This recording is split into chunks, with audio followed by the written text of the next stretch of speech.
నీకు ఇచ్చి పుచ్చుకున్న వెచ్చని తాంబూలం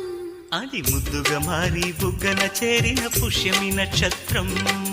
ఎక్కు కట్టి ఉన్న పంచదార విల్లు చేసింది గాయం అది గుచ్చకపోతే వచ్చిన వయసుకి తీరదు మోమాటం నిలిచా నిన్ను కోరి రసమయ రహదారి